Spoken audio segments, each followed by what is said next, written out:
is Kaylin Barrett, and this is my American culture reaction video. Obviously this was about the Nasarema culture, which is American spelled backwards, and so therefore it's about the American culture, and Minor talks about it from an outsider's perspective and how it sounds like our culture is crazy. When we first started learning about this Nasarema culture at the beginning of the semester, I was really confused, and I honestly did not think that it sounded pleasant or enjoyable to be a part of. But after reading this article, I now obviously understand that it's a depiction of what the American culture looks like from an outsider's perspective, and without much explanation or understanding. For example, Minor says, were it not for the rituals of the mouth, they believe that their teeth would fall out, their gums bleed, their jaws shrink, their friends desert them, and their lovers reject them. Obviously, this was talking about basic hygiene and how we brush our teeth daily, and it implies that we think our health would be bad without this mouth ritual, and that we'd have bad breath, essentially. And it's funny that he sort of flips her down to make it sound like it's something that is terrifying, almost like a mouth ritual, when in reality it's something that we do every day, and it just comes as a habit. This makes me think about how I have viewed other cultures before, and how I may have been judgmental of things that they do, but it's something that maybe they do daily, and maybe they just once again comes normal to them, but I am not familiar with their practices and their way of life, so it's easy to judge and create opinions on other cultures when you don't have someone to explain to you what it means and how normal it might be for them. A pattern or practice that I wanted to talk about is in the American culture is the culture that we create around football, and especially the NFL. Both playing and watching football are things that are really important to Americans, as it's one of the most popular, if not the most popular sport in America.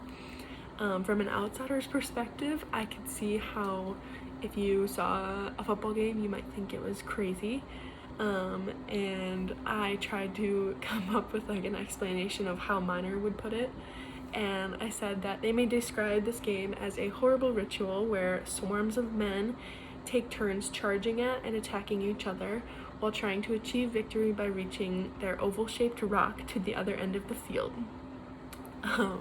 Not only would this outside observer be confused by the game of football, why are these grown men just absolutely tackling each other, but I think they'd be shocked to learn that millions of Americans actually celebrate this sport and watch it together, and we create a family with the teams. And then at the end of the season, and after many games, the two best teams will play each other in what's called the Super Bowl championship. This is a special game, and we consider it a holiday, basically. Not actually, but it's almost a national holiday in which over 100 million people will come together to watch and celebrate.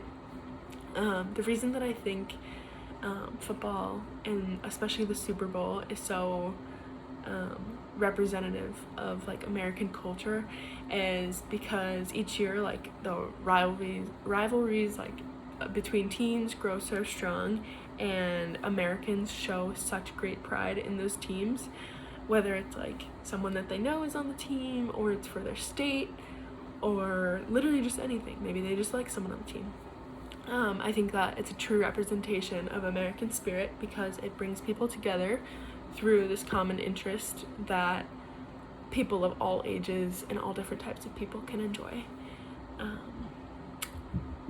Obviously, the NFL has had some changes over the many years that it's been established. When it first started in 1920, up until the 1930s, the teams were based off of regions, and the NFL really struggled against other leagues in America because it wasn't very big yet, and they had very few teams and not much funding. And it wasn't until the 1940s, when World War II ended, that the NFL began to include African American players in its teams. This was a huge step towards desegregation in professional football because no other teams in America had allowed Black Americans to play on their teams.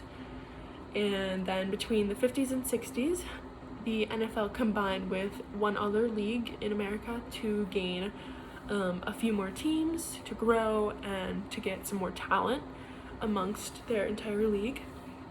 At this time, televised games became more popular, and then the first Super Bowl championship was held in 1967. This was really like the turning point that like football started to gain popularity in America, especially amongst the NFL, and like people really started to watch it online on TVs from their house.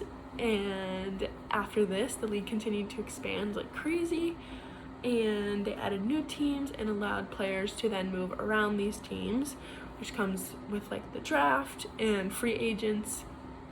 TV engagement was skyrocketing between the 90s to the early 2000s, and they were really using like television for marketing purposes and to reach new fans all around the world, not just in our country.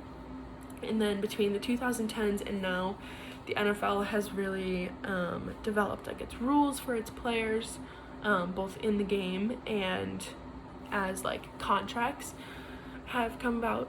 And the NFL has been more concerned with player safety and health, especially when it comes to the protocols that they take with concussions. And they have addressed social controversies such as racial injustice, and they've dealt with advancements in technology that allows fans to have more of an experience when they come to like a stadium to watch a football game. I personally think that a lot of these changes have had positive effects, both for the NFL and like for the economy.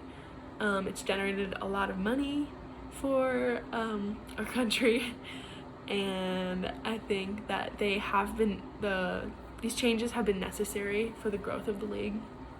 In terms of the players, there's been stricter protocols made for the injuries, like I mentioned, including concussions. And with the work that these players put their bodies through, it's really important that they maintain their health and are not just going games without addressing any small injuries, because it is going to show up again in their futures. Outside of the players, the popularity of the games and like the popularity that's come about of specific teams has provided over 110,000 jobs in NFL cities. And this doesn't necessarily mean that 110,000 people are employed by the NFL or like under the NFL, but more so that like when games happen in a certain city, it's allowing like bartenders and restaurant owners to make a living because they're generating so many sales